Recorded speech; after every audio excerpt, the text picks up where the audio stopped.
Ahmed the Clock Kid. There's an update. Before he was put into handcuffs for bringing a homemade clock to school and became an overnight celebrity, Ahmed Mohammed racked up weeks of suspension and clashed with authorities while in the middle school. This is according to the Dallas Morning News. Yeah, not exactly a conservative source. By any stretch. Yeah, no, I don't think by any imagination. Not any. Ahmed Mohammed, 14, while attending Sam Houston Middle School in Irving, Texas, Mohammed mastered electronics and English, once built a remote control to prank the classroom projector, and bragged of reciting his First Amendment rights in the principal's office. Despite rumors about the past disciplinary problems, Mohammed's status as a minor has prevented Irving Independent School District from speaking out on the matter. Fortunately, a retired 7th grade teacher is speaking out and talking about the kid. Critics have argued that his past behavior may have influenced how school officials responded to the clock built by Ahmed the Clock Kid. Thank you. And then when that's done, that's really going to be good. Made right. Put some reverb on that. That's going to be really good. Powerful. Yeah. That's why the officials thought it could have been a hoax bomb. The Dallas Morning News reported that the Irving mayor told the Blaze that the Mohammed family has ignored requests by the school district to allow officials to speak out about the case. The context, she said, would help explain why the situation progressed as it did. However, his 7th grade history teacher has become the first person to open up about the, quote, weird little kid, end quote, that sat in his classroom. I saw a lot of him in me, that thirst for knowledge. He was one of those kids that will either be a CEO of a company or the head of a gang, he told the Dallas Morning News. Good. That's great. Kubiak, who is the teacher, also confirmed that Mohammed would regularly bring gadgets to school that were much more complicated than the clock assembled in a pencil box that recently got him into trouble.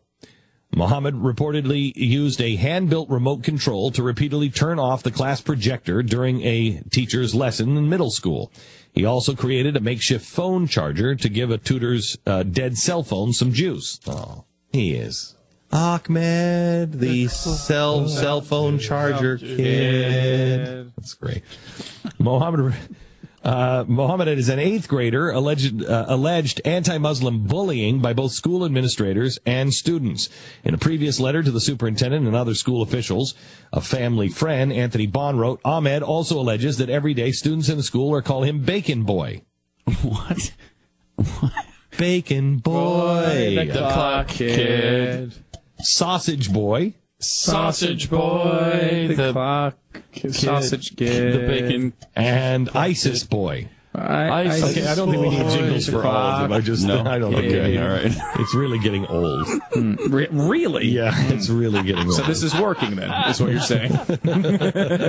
They called him ISIS Kid? ISIS Boy. Sausage Boy. A Sausage Boy or Bacon Boy. Well, they call Jeffy Bacon Boy, but that's kind of an unrelated. It's nothing to do with Islam.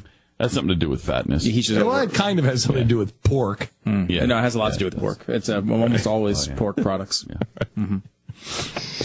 Sometimes he's so fat we can't find his eye. We have to roll him in flour until we can find his eyes. Really? Yeah. I thought that was just our secret. That makes it sound disturbing. By me rolling you in flour, it makes it sound like it's something weird and disturbing. Oh, but before it sounded totally natural until that moment. Bond, also a community activist who previously sued the Irving mayor for defamation, went on to claim that Mohammed felt a school administrator had been terrorizing him since the 6th grade. So we have Anthony Bond, who is testifying on behalf of this boy, but he's also a school activist, a community activist. So we've got the Barack Obama of our little neighborhood here testifying. Among the Muslim bashing allegations against the administrator is that he hindered Mohammed from praying in school and dished out unfair punishments. Kubiak, now retired, reconnected with Mohammed months after his final day in Sam Houston Middle School, speaking on the phone shortly after the arrest turned him into a celebrity. His former teacher was told, quote, I told you one day that I was going to be, and you told me yourself, I was going to be really big on the internet one day, end quote. Mohammed's parents have since hired 2 profile attorneys to pursue their severely traumatized son's legal rights. in the aftermath of the severely traumatized. Oh my Clock gosh! Kid. Do you know he had to sit in the station for 2 hours? Did you hours. hear? Well, he's so traumatized he had to go to. He's severely traumatized. He has to go to the White House and meet with the president. Yeah, that's how traumatized he is. That was after the television I interview, wish so. I could be Yeah. traumatized like that because Yeah. I'd like to sit in the White House and talk to this president for a few minutes. Can you bring in a clock so maybe he'll call I'm you and thinking say, about doing it. I am thinking about can doing you it. invent a clock like Ahmed did? No. And then bring it in so we Do I can... get my own jingle? You do. You get Glenn back, the clock guy. Doesn't have quite the same panache, but Really? I like Glenn it. Beck, the clock fatty. That's nice. That's pretty good, Nice. right? He's what That he's doesn't saying even there. work. That doesn't even. He's saying you're overweight. Overweight. A little bit. That's what the jingle Hey, says. Stu, would you do me a favor? I've got some tickets and a map on my desk